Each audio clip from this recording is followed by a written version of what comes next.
Get ready to hear the truth about America on a show that's not immune to the facts with your host, Dan Bongino. All right, welcome to the Dan Bongino Show. Producer Joe, how are you today? I'm always good on a Friday, Dano. Yeah, you missed my NRA TV show last night, didn't you? Oh, you know what we brought back? The Kankster. Oh, the Kankster made a return. The Kankster. Yeah, Kank from the Young Turks made a return on my NRA TV show last night. For those of you who've been regular listeners, you know, I don't even know how to say, Kank, the guy from the Young Turks. I know that's not how you pronounce his name. I really don't care. He's an obnoxious fool, a loud, obnoxious fool. He went after NRA TV, so I did a half-an-hour show last night and just destroyed the Kankster.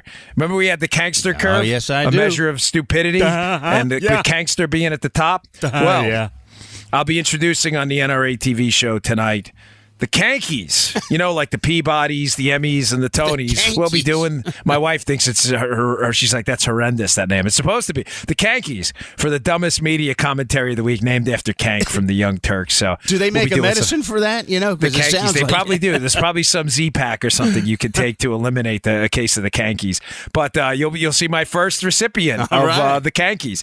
So make sure you catch my show tonight, NRA TV, 5:30 p.m. Eastern Time. Hey, I've got a really, really cool show for you today. A major league bombshells yesterday, folks. These, it's starting to all make sense now. This entire slow walk by the DOJ, the FBI, Rod Rosenstein, why they are so reluctant to produce information. And I'm bringing this up in light of the conversation we had yesterday about the foundational document that started this Trump-Russia investigation known as the EC, the electronic communication. This was a big deal. I brought it up on yesterday's show, and the FBI does not want to release it. So yesterday, spent all day hunting stuff down. Some of you were kind enough to send me some things and calling people and trying to figure out why the FBI is risking a contempt citation from justice to not release what I called yesterday the Genesis document, the document that lays out why they started this investigation into Trump. And it all makes sense now, Joe. It is all coming together. The book's coming together.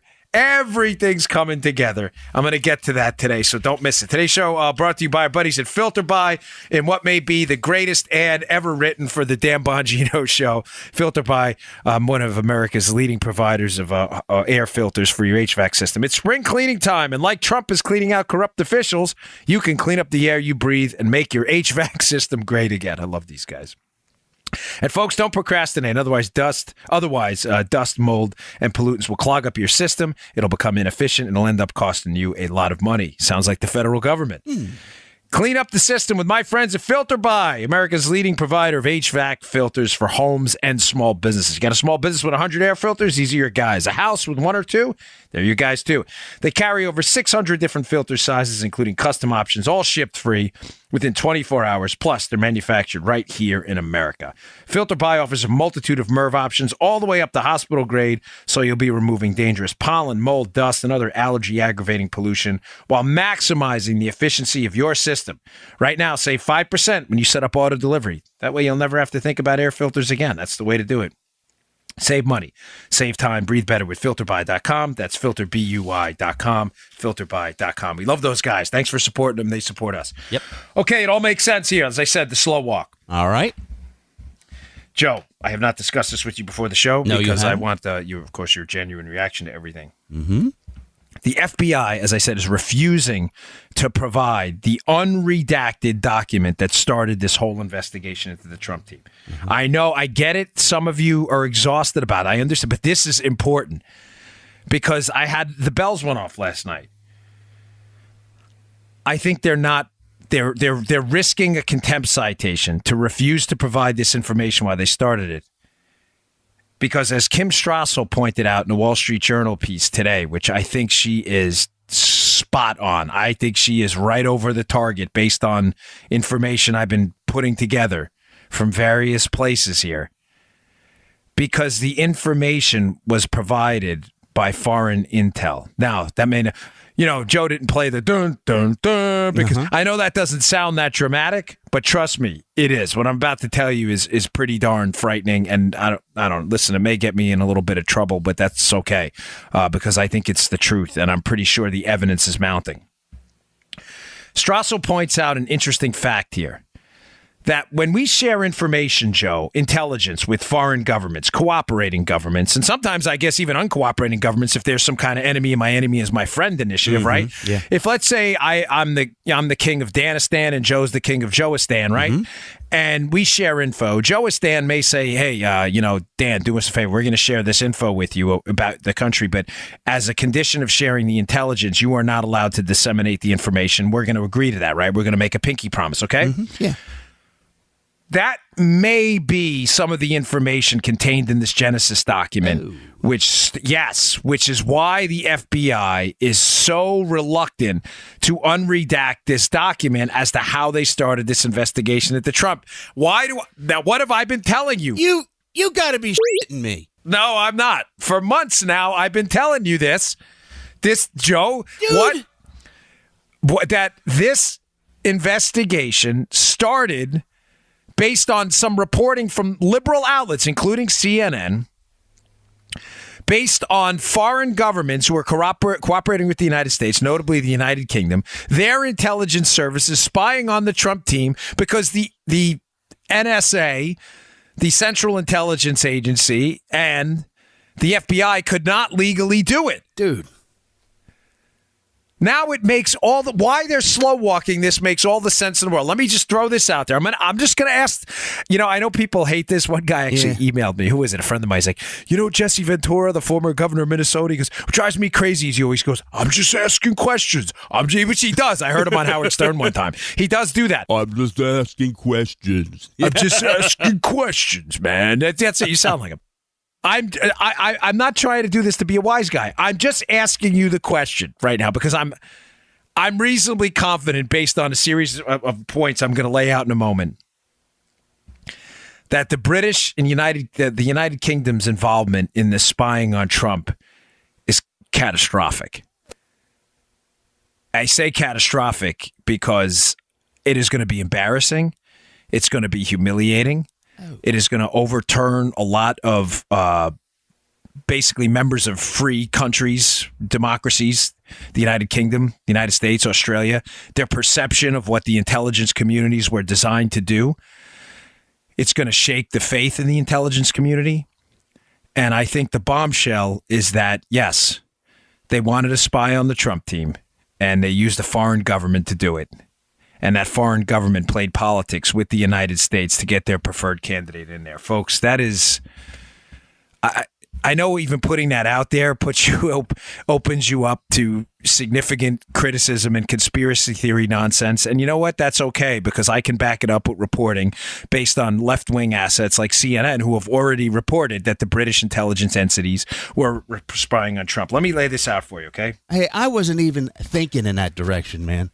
Not at Joe, all. last night, I've said to you, you and I have discussed this, okay, before. Yeah. It's not a mystery that the British spied on Trump. It's already been reported in left-wing outlets. That's not controversial at all. If you look at the Obamagate files section on my website, Bongino.com, just read the articles yourself. Like I said, CNN and other entities have already reported, left-wing entities, that the British spied on Trump. That's not controversial. None of that's new. That's already established. But what hit me last night, like a ton of bricks falling on my head, and what should really be hitting you now, is that the whole scandal. In other words, I had assumed that this was a small component of it, that maybe, I always knew there was a political component to the Obama-Clinton DNC machine spying on Trump. Obviously, I didn't want Trump in. Right. But maybe the scandal is the level of British involvement. In other words, maybe this whole thing started with a cooperative kind of wink and a nod with the British that they were going to do it. Like, in other words, that the genesis of the investigation was Obama officials and Clinton officials, in fact, pushing the British to do this for them. Oh, dude. That's a huge revelation. I was unsure in the past the level of UK involvement. And I'm very hesitant to say things. But now I'm starting to think, gosh, were they integral players? You get what I'm saying, Joe? It's kind of like if there's a conspiracy to rob a bank that Joe's involved with. Joe, 5 guys rob a bank. And Joe, you think Joe was just a getaway driver, and you find out later, like Joe was like the Joker from the Dark Knight series. Like Joe organized the whole thing and then whacked the other 4 guys later. You're like, oh my gosh, like, man, did I underestimate Joe's involvement in this? Yeah. Folks, I really believe I've underestimated how big of a scandal this is. Collaborating with a foreign government to take down Donald Trump. I believe I'm convinced that's why they're slow walking this case. And that is why, and hat tip to Kim Strassel at the Wall Street Journal for exposing that is probably why, as I talked about during yesterday's show, they will not release this Genesis document, because in this document, there is information given to us by the British that was probably integral. One of the main reasons they spied on the Trump team. Now, let me lay it out for you. All right. The reason I'm talking about this now, and it's got to matter to you, even if you're tired of this case, new texts emerged, again, from our lovebirds, Peter Strzok and Lisa Page from the FBI. Strzok, who is an upper-level manager involved in the Hillary Clinton email case and in the early stages of the counterintelligence investigation on Trump. He's having an affair with Lisa Page. They text each other. These things have been coming out in drips and drabs, which is being released which has been uncovered as a result of Michael Horowitz's internal affairs investigation, his IG investigation into the FBI's behavior during these cases. So the text that came out last night, one of them is damning, big time. Apparently on August 2nd of 2016, Strzok travels somewhere to meet with someone. A lot of the text who he meets with is redacted, but he says, wow, what an interesting guy. He travels to London, August 2nd of 2016, to meet with someone, and we don't exactly know where because a lot of it's redacted, but in the text, he says, hey, by the way, where he met with the guy, talking about the embassy, and I quote, he says, the place he met with him is the longest continually staffed establishment in London, talking about the embassy. Well, what's the longest continually staffed embassy in London? Oh, the Australia House? Alexander Downer, who met with Papadopoulos in the bar in London, months before that, by the way, in early May, is the Australian ambassador to the United Kingdom. Now, it's hard to confirm who he met with, but it appears to be Downer. And we don't know that yet. I can't confirm all of that yet. Mm-hmm. That will, I'm sure, come out in the coming days. But folks, was this a conspiracy the entire time, legitimate one, between friendly countries to the United States, Australians, the United Kingdom, to take down Donald Trump? I mean, this is really spooky stuff. Let me put together some more pieces of this for you. Folks, Alexander Downer, the Australian ambassador to the United Kingdom, that met with Papadopoulos in that London bar where it was alleged Papadopoulos told him about dirt on the Russians, and that sparked the FBI's interest. Downer's a member of the Haglit Group. The Haglit Group is already known to be a home for former British MI6 agents. Now, Downer left before that, before this case, the Haglit Group, but it's reported that he was at functions with them and he still maintained those professional contacts. Keep in mind, all these points I'm laying out for you folks are contacts with the British government and the Australians involving people involved in the Trump investigation. This is terrifying stuff. We obviously know this is an easy one. Christopher Steele, who produced the dossier on Trump, was a former British MI6 agent. We know that Robert Hannigan, who was the head of the GCHQ, the British NSA, that he met with John Brennan of the CIA in a principals kind of director meeting and had some serious information. Keep in mind, the British, it's already reported they were spying on Trump. Hannigan suspiciously steps down right after the election. when they find out Trump wins, the head of the British NSA. We now know that Christopher Steele, in his effort to get the dossier into the American justice system and to try to use some Republicans to do it, who does he use to get the information to Senator John McCain? Oh, a former British ambassador to Moscow, Sir Andrew Wood. We know that Rob Goldstone, the publicist who contacts Don Trump Jr. and says he has some information about Hillary and the emails from a Russian, is a British publicist. We know Joseph Misfood, the guy who tells Papadopoulos that the Russians have dirt on Hillary. And Papadopoulos tells Downer, who tells American intelligence and starts this investigation, allegedly. We know Joseph Misfood is known to have rubbed elbows with prominent United Kingdom intelligence officials. Folks, this is a big deal, okay? This is I'm not going to spend the whole show on it. I've got other stories to get to. But it hit me last night that I may have missed I may have been staring at a tree too long. I may have been staring at a tree thinking that the real scandal here was Trump being spied on, neglecting the fact that the real scandal the entire time may be foreign intelligence working with the United States government to take down a political figure. I know those may seem like the same story. They're not. It's the same person involved. But the level of scandal, now it makes sense. Yeah, spying on Trump would have been a big deal. No question about it, especially without the requisite probable cause and without a predicate crime. That's a huge deal. Yeah. But the fact that the United States government may have intentionally cooperated without any evidence with a foreign government to spy on a major American political figure in the heart of an election is... is it hyperbolic to say, can you imagine a bigger scandal? This is really troubling stuff.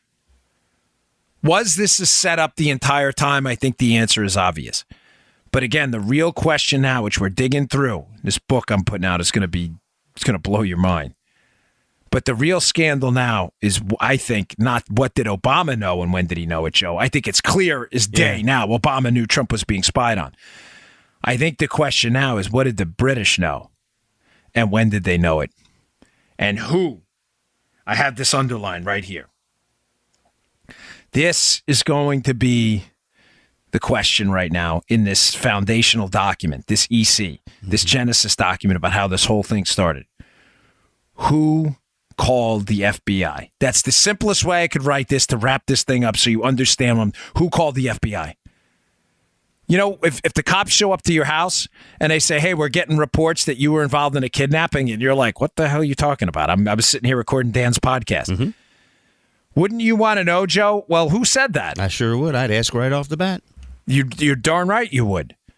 The question now and why they're hiding this EC document, and I believe Strassel's onto something, I believe it's going to be people who were prodded, foreign governments and foreign intel people who were prodded by the Clinton campaign, the Obama team, to basically launder and clean their involvement in the genesis of this investigation from the start. And I think they did it through the British, the UK intelligence services, and the Australians. This is deeply disturbing stuff. I appreciate all the feedback, by the way, from our listeners overseas. I'm probably going to be banned from traveling at some point in the future. I know there was a lot of negative feedback for other commentators who have suggested this kind of connection. But that's fine, folks. I'm only interested in the truth here. And I think the quicker we can get this out in the public domain and hopefully get people held accountable for it and clean our hands of it, we can move on. But this is really, really damaging and devastating stuff. I mean, it really clicked last night. Oh, boy. Mm-hmm. Yeah, a lot. All right, folks. Today's show also brought to you by our buddies at Brick House Nutrition. Love these guys. They've been with us from the beginning. One of my original sponsors. They produce great nutrition products at the tip of the spear. These guys are always on top of stuff. My favorite new product they put out, which I begged them to put out, I said, Miles, please, I'm taking this fruit and vegetable powder now. I don't really like it. It tastes terrible. It's extract-based. It's not real food. I said, can you please Go out there and put together a fruit and vegetable powder. People need their fruits and vegetables. We all know it's the key to a long life, okay? We all know that. But we don't have time. I mean, who has time? Who has time to eat 8 servings of fruits and vegetables a day? You just don't, especially some of the exotic stuff. I know, Joe, you don't, man. You got a busy day like I do. Yeah, man. Now, thankfully, I work from home, so I can squeeze in some mixed berries here and there. Sometimes I throw some of those cherry tomatoes down my gullet. But I don't have time to eat 8 servings, 10 servings of fruits and vegetables a day. But that's the key. The life-enhancing nutrients of these chemicals, God gave them to us for a reason. This is great stuff. So what they did is they ground up real food, real fruits and vegetables. This isn't extracts. This isn't garbage. This isn't junk. This isn't pills. It is a fruit and vegetable powder that tastes amazing. Little hint of cherry, little blueberry. I love it. I take it 3 times a day. Thankfully, Miles sends me a ton of it because my kids love it too. I put it in everything. Green tea, V8, water. You name it. I throw it in there. It tastes really good in orange juice, by the way. It's delicious. It's called Field of Greens. It's available at brickhousenutrition.com/Dan. That's brickhousenutrition.com/Dan. Go check it out. It's absolutely delicious. I love the stuff. It's your fruit and vegetable insurance plan, folks. We should all be doing this. Should be the bedrock of any diet. Field of Greens, available at brickhousenutrition.com/Dan. All right, let me move on to other stuff because there's a lot in the news. Rush Limbaugh addressed this yesterday, but it's a really important story that's not getting a lot of play. One of the threads I've addressed frequently throughout the course of our 3+ years now doing the show, Joe, has been the left seamlessly moving from one domain to the next. Yeah. They lose the presidency, they fight at the House of Representatives, they lose at the federal level, they go to the courts, they lose in the courts, they fight in the culture, they lose in the culture, they move to the states, they lose in the states, they move to the voter rolls. Your mission's to fight back. And I got an email yesterday from a person, and he said, I really appreciate your Yankees analogy, where I had said to you that I think one of the things we do is, as conservatives, we're entrepreneurial. We are. We're individuals, and we think in terms of winning and losing, which is, I get it. It's natural. Like, hey, we won. Trump, we didn't win anything. We won that election. By the way, the fight started the next day after Trump won the election. The left doesn't think like that. The left thinks they have a long-term game. They never think in terms of winning and losing. They just think in terms of like the fight. And we have to switch our mentality. And one of the points I was making is we have to learn to do the same thing. We have to think like the Yankees. You win the World Series, and after you take a few days off to digest the win, the general manager's back in the office getting the team ready for the next season. I mean, it's a perpetual fight. Mm-hmm. And we have to get conditioned to think that way. The battle over what's going on right now with EPA Administrator Scott Pruitt is a perfect example of this. How the left seamlessly, without a break at all, moves from one domain to the next. Now, Pruitt, Rush addressed this a bit yesterday. Pruitt has become an absolute lightning rod for the left. And why is that? Because the left sees a threat, they smell a threat, they sense a threat, and again, seamlessly, boom, target Scott Pruitt. Now I say that because once we recognize what they're doing, we can effectively fight back. Why has Pruitt become such a target? Number one, he is a staunch conservative, comes from a really red state, and he is in a position where he can do significant work to help advance the cause of liberty and really damage his far left agenda, which is to damage the country and damage the economy. He is running the EPA. Now, some of the things he's done, including scrapping the Waters of the United States rule, getting rid of this miles per gallon standard by Obama we've been talking about for the last few days. Thanks for all the feedback on that, by the way. Assisting us in getting out of the dreadful Paris Accords, Joe, scrapping a lot of garbage regulations on coal and things like that. Mm-hmm. This has really damaged the leftist agenda because as Kevin Williamson, who's been in the news lately since being terminated from The Atlantic for being a pro-life conservative, I kind of feel bad for him. Me and him aren't exactly buddies, but I feel terrible for him. Kevin Williamson wrote in one of his old books, he talks about this idea of the new socialism. And the new form of socialism, ladies and gentlemen, is not the old Soviet style. The liberals figured out a long time ago that trying to sell the American people on the government taking over the means of production. In other words, taking over your economy, effectively owning your business. I mean, that's what socialism is. The government control the means of production.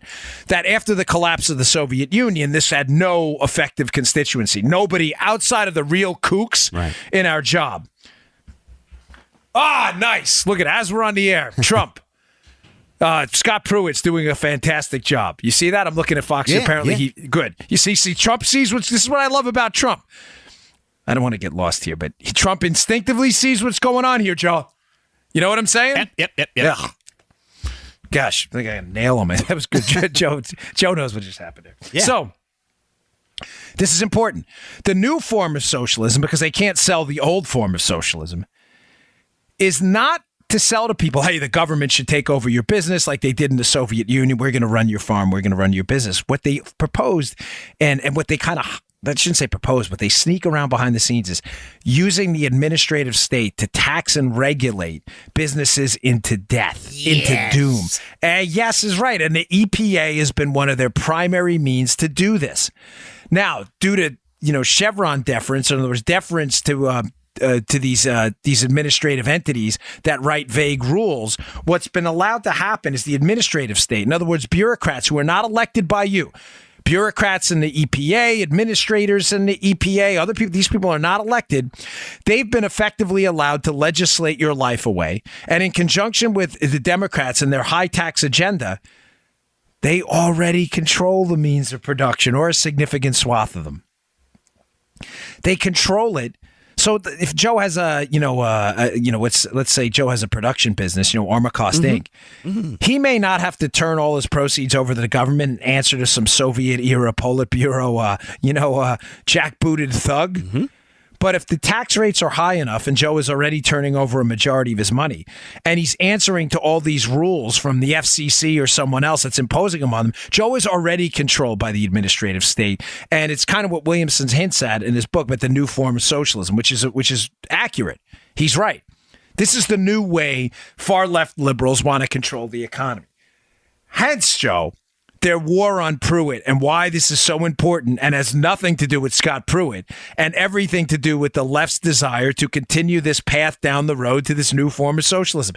Pruitt stood in the way, had some nerve, and said, nope, I'm going in there and we're not doing any of this. We're not doing the administrative rule on ponds in your backyard. This water's the United States. We are not going to regulate the automotive industry to a miles per gallon standard that's entirely unattainable. We are not going to submit ourselves to globalist rule in the Paris Accords. We are not going to put our coal business out of business. We're not doing it. Oh, yeah. Oh, yeah. It ain't happening. Yeah. Not happening. We ain't doing it.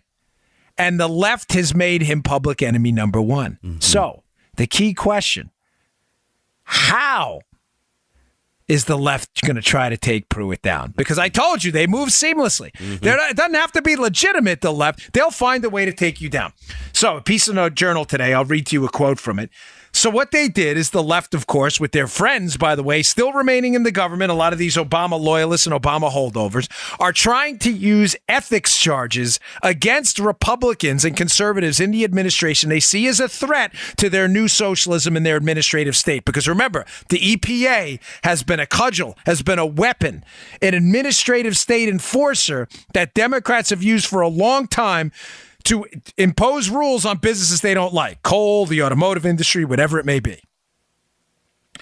So what did they do? They scoured through Pruitt's travel records and found a couple trips he took that, granted, listen, I'm not defending first class travel and all that stuff in the government. I'm not. But we do have to be realistic. And you know what? If it was a trip, apparently he took a trip to the Vatican, Pruitt, and he rented some condo, which, by the way, the ethics office determined was at some market. I'm not worried about the condo story that much. In other words, the left is saying he rented this condo, Joe, from this connected person who was not lobbying the EPA, but rented it at like a lower than market rate. Yeah. But the ethics office has said that's not true. So I'm not really worried about that. Their next target is they're moving on to this trip he took to the G7, and apparently the trip was expensive and it was first class or something like that, and he took a tour of the Vatican after hours or something. So that this is their new weapon against Pruitt. But folks, from the Wall Street Journal today, Yet his predecessors, talking about Pruitt, took similar trips and racked up even more expenses. According to the EPA, Lisa Jackson, the administrator from 2009 to 2013, Joe, spent more than $332,000 on 4 international trips. Oh. One to China cost $155,000 alone. Her successor, Gina McCarthy, went on 10 international sojourns, spending $630,000. One trip was to Italy, where Miss McCarthy received a tour of the Vatican. The exact same thing at what, 4 times the cost? I think it was, so McCarthy spent $630,000 over her tenure. So far, they're complaining about $100,000+ for Pruitt and a tour of the Vatican when McCarthy did the same thing. Ladies and gentlemen, this is entirely made up. This is a fabricated, air quote, scandal. It's not a scandal. It is an effort by the left to move seamlessly. Now, this story is important to you and matters, and I can't tell you this enough. And this is where, let me get back to this here. Let me taking a note on this so I don't forget to give you the bottom line, not up front, the bottom line at the bottom. But I had to set it up first. This is why, despite some disagreements I have with the Trump team over some things, once in a while, this is why I ultimately support this guy and think he's been great for the country. Trump instinctively senses, I don't know if it's from his business experience. Some people have suggested it's his desire to be liked. I don't care what it is. But Joe, he licks his finger and he puts it up into the air and he senses the direction of the conservative base. Mm-hmm. Something even pretty hardcore Republicans, I think outside of Reagan, have ignored forever. I know that because George W. Bush, remember, he appointed Harriet Miers, and then he was shocked when Harriet Miers, nominated Harriet Miers to the Supreme Court, and he was stunned that there was a conservative backlash because she wasn't the conservative choice. He was stunned. Trump senses something's wrong here. He knows that the Pruitt thing is not going to go over well if he gets rid of him. So the reason I brought it up at the Fox News is I've been hearing from people that he is going to defend Pruitt and make a public statement on it. And it appears that that has already happened. Good. That he has come out and forcefully defended Pruitt because he senses. All right. This is important, folks. He senses this is not about Pruitt. He senses in this case this is about an attack by liberals on Trump's attack on the administrative state, and he knows he has to draw a line in the sand. I sensed it. I'm not glossing the guy up. I'm not trying to put lipstick on anything. I sensed it after the signing of the disastrous omnibus bill, where, as I got from a bunch of friends of mine, that he sensed afterwards that the revulsion to this amongst conservatives was very real and something had to be done. Therefore, discussions right now getting serious about the Impoundment Act, which we've been talking about for days, or Trump telling Congress, we're not going to spend some of that money and you better do something about it. I guess the way to put my signature on this and move to the next story is he cares. He actually cares about what the conservative base cares about and is responsive to our demands, even when a mistake is made, which signing the omnibus was. There's no way around it. He is receptive to that. And that's a good thing. And I appreciate it. And I think that's why he came out in support of Pruitt. Okay. Let's see. I got a few more stories to get through that are important. But last ad for the day, this is a great company. Thank you. I really appreciate them. Thanks a lot for sticking with us. These guys are great. Freedom Project Academy, America's schools. They're nothing like we remember growing up. A lot of propaganda, safe space junk, but unfortunately, very little hardcore learning anymore. And even though technology continues to offer new opportunities for learning, I think we can all agree that traditional moral values, once woven into the fabric of the classroom, have practically disappeared. They have. Everything's propaganda now, not actual learning. Whatever happened to stuff that matters, the reading, writing, arithmetic, that stuff. That's why you need to consider Freedom Project Academy's fully accredited, folks, Judeo-Christian classical online school for kindergarten through high school. They're filling up quick over here. I got an email from Dave the other day, so get on this fast. We're talking about an incredible interactive education where students attend live classes every day with teachers and fellow classmates from across the country. Freedom Project Academy doesn't accept a penny of government funding, which allows them to stay committed to teaching students how to think, not what to think. Families can enroll students full-time, or you can start with a single class. It is entirely up to you. Here's the website. Go to freedomforschool.com. That's for, F-O-R. Go to freedom4school.com and request your free information packet today from Freedom Project Academy. Enrollment ends in July, but classes are filling up fast. I'm not making up. It's not one of these like pitch things where I do, fill it up. And they really are filling up fast. So get on this. Freedom4school.com. That's freedom4school.com. Don't forget to tell them the Dan Bongino show sent them your way. I like those guys over there. They're super nice. All right. There's a battle brewing, and it's a serious one, folks. We're in a little bit of trouble in the House. Interesting piece in the New York Times today. It was up at Drudge. I'm not a huge fan of the Times, but it's an accurate portrayal of a fight that's going on here. And the fight is this. We're losing the suburbs. We are. We're losing the suburbs, and we're losing the suburbs badly. And we're losing the suburbs even worse in blue states. Now, why is that?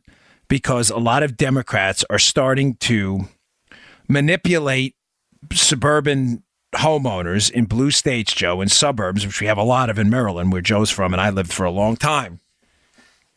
They're starting to manipulate these suburban voters who would traditionally vote Republican, maybe not in overwhelming majorities, but majorities enough to help Republicans get elected. Mm-hmm. They're manipulating them into believing that the tax cut bill, which hurts them because of the mortgage deduction limits, especially and the property tax deduction limits and the tax deduction limits in their states, that somehow the tax bill hurts them and not the high taxes in the state. I know that's complicated. Let me just boil this down to you and give you the tidbits of what you need to know. The Trump tax bill limited the deductibility of certain taxes paid at the state and local level. So if you pay a lot of taxes, which happens in blue states, Joe, Maryland, New York, and California, you can no longer deduct the full value of those taxes from your federal taxes. That is not a problem in states like Florida that don't have a state income tax. We can't deduct the state income tax from our federal tax bill in Florida because we don't pay one. It's simple as that.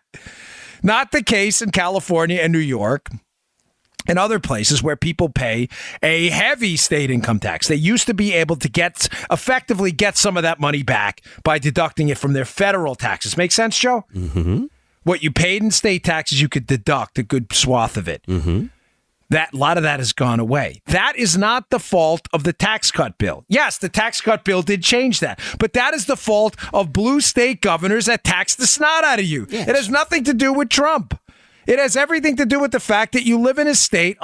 Listen, I know this is having a real impact. I'm not minimizing it.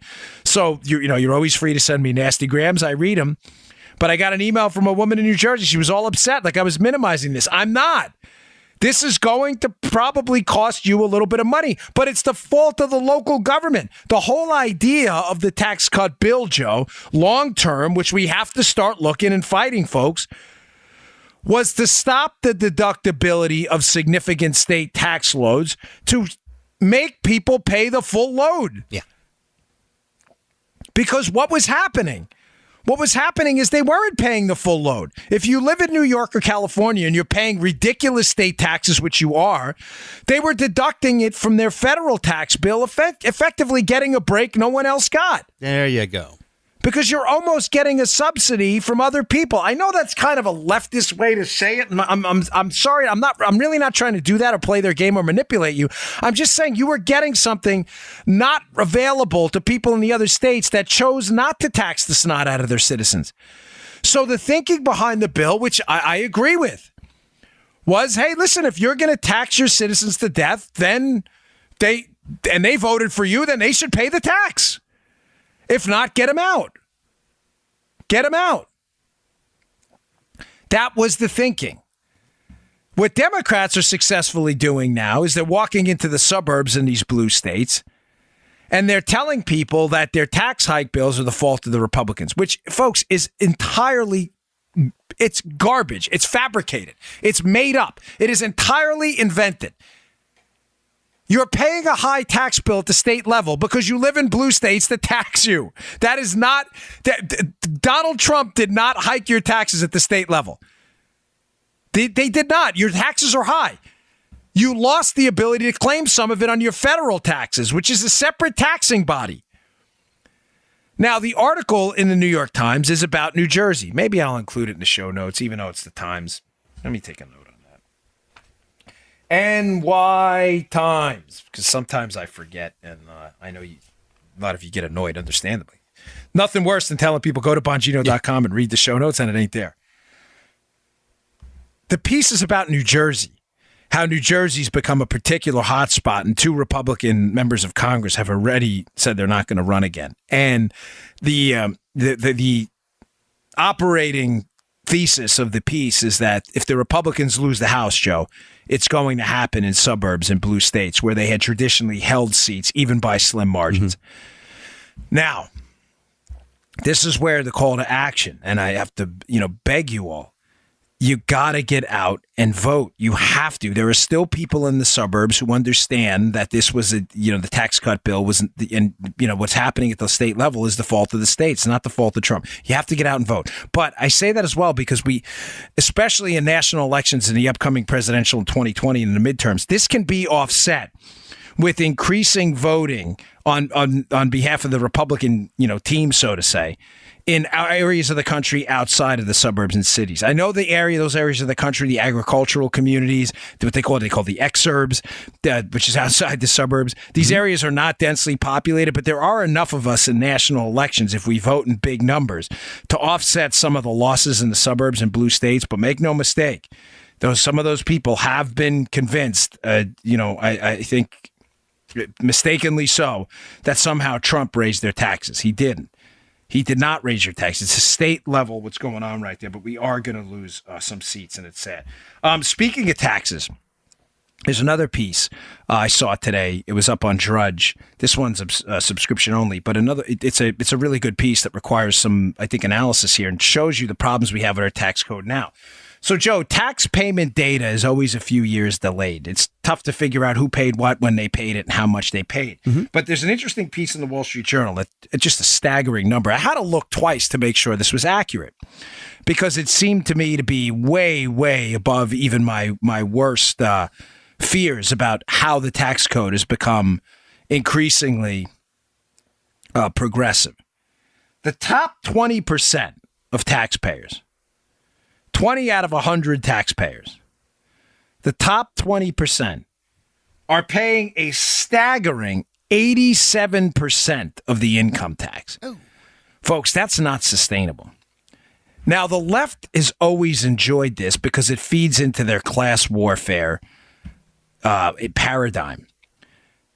Now, the problem with it, before I get to the class warfare paradigm, the problem with this is obvious. When you have an increasingly small number of people paying an increasingly higher amount of the income tax at the federal level, which generates about 50% of our revenue. You have corporate taxes, capital gains taxes, payroll taxes, but the income tax is the biggest portion of the federal revenue. When you have a smaller number of people paying that, you have what happens in California being repeated at the national level. What happens is in California, Joe, is these roller coasters each time of state tax revenue. These hills, these valleys, these vicissitudes that come around in the income stream into the state. Because why? Because when you have the wealthiest 20 out of 100 people paying, almost $9 out of $10 of every tax bill, 90 cents out of every dollar, right? Who takes the hit during a recession? It's those 20 out of 100 people, because those 20 out of 100 people are the business owners. They lose the most. And when they start to lose, whether it's on their capital gains, whether it's on their business sales, say they lose money for a few years, they have to stay afloat to ride the recession out. They don't pay taxes, Joe, on lost money. There's no negative. Well, there's a negative income tax, but freedom and all that other stuff. But there's no tax on money you lose. Income taxes are taxes on income, not lost income. You don't lose. You don't pay taxes if you lose money. Thankfully, that may come next. Pay taxes on how much you lose, right? That's the Democrats' next agenda, right? But the point of it is those 20 out of 100 people are the ones who own the businesses and are likely the ones that are going to lose money and not pay taxes at all. When you solely rely on them for 9 out of every $10 in your tax stream into the government, when the recession hits, the government has no money. This is what happens in California. you get extreme volatility. Now, you say, well, how does California survive? Because what happens, Joe, is on the rebound and on an upspin in this business cycle, what winds up happening is as these companies start to rebound out of the recession and start making money, and then in a boom, they start making a lot of money, like the internet boom in the 90s, those top 20% start making significant amount of money and start, filling up the state coffers again. Okay. Folks, this is happening at the federal level now, too. The volatility is really catastrophic. There is no anticipation of federal income streams. Not that I'm really concerned so much about the government making money off its citizens all the time, but a certain amount of predictability would help because you wouldn't have to borrow money then and then pay money back at interest rates. This is not sustainable. But the left loves this. This is what they want because what they want is a de facto entitlement structure built into the tax system. In other words, the left wants increasingly high numbers of people, proportions of people not paying anything but living off the rich because the rich are easy to demonize, folks. Remember this. This is the reason I bring this up. Earlier in the week, I discussed the story from the Human Progress Report. It's in the show notes. How 1 in 6 people would rather see the rich pay more in taxes, even if it hurt the poor. I didn't say that wrong. 1 in 6 people, according to this survey, would rather see the rich pay more in taxes, even if it hurt the poor. And this the report in the show notes talks about how envy is a powerful force. The left understands this. They understand this is volatile. They understand this is unsustainable. They understand this can't possibly work a long time. They understand what's going on in California. Bankrupt, big tax dollars. Bankrupt, big tax dollars. They get it. But to them, it's all about creating envy and keeping those flames of class warfare stoked and keeping the rich demonized as a bunch of bad guys. This is not possibly sustainable. It can't work over time. But the left doesn't care, folks. They don't care one bit. All right, how we doing here? All right, good. We got some time. Yeah. All right. Another interesting story I saw at the week, which is it's written from a perspective. It sounds kind of like the guy's a leftist that wrote the piece. When you read it, EEK or EAK? No, EEK. Good question. Yeah, the week. Yeah, that's a good point. Yeah, it should have been the way he sounds at a thing. It should have been EAK. You're right. He comes from you could tell by the end that he's extolling the virtues in a way of a far left government managed economy with planners, which I firmly disagree with. But it's a good piece worth reading because we've been talking about China all week, and this is kind of the perfect capstone to this. My wife, by the way, liked yesterday's show, which I thought was interesting. She found the China stuff fascinating. Mm-hmm. I was a little worried how it was going to go over with the audience. The show did okay yesterday. It wasn't our best day ever, but I always get a little worried about getting wonky with the China stuff. But the piece is interesting. It's on Drudge today, too. I'll put it in the show notes. Check it out. And the premise in the piece, Joe, is that China, I said to you yesterday how their ability to manipulate the debt, the U.S. debt they own, is limited because they're going to hurt themselves. Yeah. But this is an interesting point he brought up. He says they do have like the doomsday weapon, China. Mm-hmm. Hit the Ren and Stimpy, don't hit the red button. You ever see that episode? They tell him, don't hit the red button. He's like, he's going crazy. He wants to hit it, right? Like a kid. They tell a kid not to play with something. They want to play with it more. The doomsday weapon for them would be pulling the trigger on these rare earth minerals. And it is an interesting piece. It's written from a left-leaning perspective, but it's worth reading. It's short. It's not very long. I was expecting like an 11,000-word treatise, but it's not. It's actually pretty short. And China has basically right now a large swath of global control, at least economically speaking, over these rare earth minerals that are used in a lot of complicated, sophisticated electronic equipment and technologically advanced equipment now. These rare earth minerals are, obviously they're called rare earth minerals for a reason. They're rare, they're hard to find, and China has selectively tried to corner the market on this. Now, to be clear, so I don't want anybody to panic. I want to give you both because I could sense he's panicking a little bit in the piece. We do have these rare earth minerals in the United States, but they are very expensive and very dangerous to mine. They create a lot of byproducts and waste products that can be dangerous to human health. There's a lot of regulations that goes into it. It could be very expensive. And the Chinese have effectively manipulated the market on rare earth minerals and basically sabotaged the price levels in efforts to put competitors out of business. So they control the market for these things, and a lot of military equipment uses these things as well. So the premise of his piece is this, that if the Chinese wanted to really hurt the United States, Joe, they could pull the plug on the export of a lot of these rare earth minerals, and we would have to start production here almost from scratch at some of the places we were doing it in the past, but that were put out of business.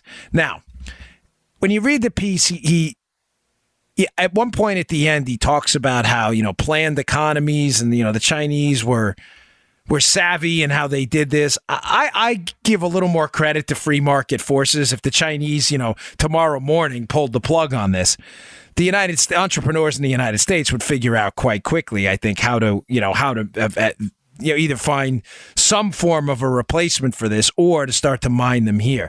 So I wouldn't worry too much. But remember, it is a fair consideration in light of what we've been talking about all week, how, the Chinese, and of course they announced these 100, Trump announced yesterday a proposal for $100 billion more in tariffs. Yeah. This is a serious conversation. And yesterday, just one more highlight on this before we end the show for the week. Yes, the Chinese dumping those treasuries yesterday, that would be catastrophic for them. But I'm not sure if I highlighted yesterday as well. There would be some consequences for, I know I mentioned it, but I just want to be clear. If they dump all of the debt they own, they lent us money, we gave them a bunch of IOUs, okay? If they were to dump these, yes, it would hurt them as well because the value of what they're holding would go down too. But I just want to be clear on this. Interest rates in the United States would probably go up and could go up quite dramatically. And if they go up, you're talking about the cost of money and the purchase of a lot of things, business loans and car loans, houses. That could, I don't want to give you some overly rosy picture yesterday about the Chinese, that because I even said in a Facebook Live that they would be hurting themselves, but it would hurt us a little bit too. I think we could overcome it. There are other places where we could sell debt. Of course, even Americans buy government debt, but they own a lot of it. They have $1 trillion. They're holding $1 trillion in our assets, so it's a big deal. All right, folks, I appreciate it. Thank you again for another great week. Our listenership has been exploding. I really appreciate all the emails, and I do appreciate you subscribing. I've been getting a lot of questions. People say to me, where do I subscribe? I listen on your website, Bongino.com. That's fine. That's cool. I don't want to put anybody out of their way. But if you go to iTunes and you subscribe or SoundCloud or Spotify or even our YouTube channel, what is it? YouTube.com/Bongino. We do get credit for that. It helps us to keep the show free for you all. So we really appreciate it. So thanks a lot. It means a lot to me. All right, folks. I'll see you all next week. You just heard the Dan Bongino Show. Get more of Dan online anytime at conservativereview.com. You can also get Dan's podcasts on iTunes or SoundCloud. And follow Dan on Twitter 24/7 @DBongino.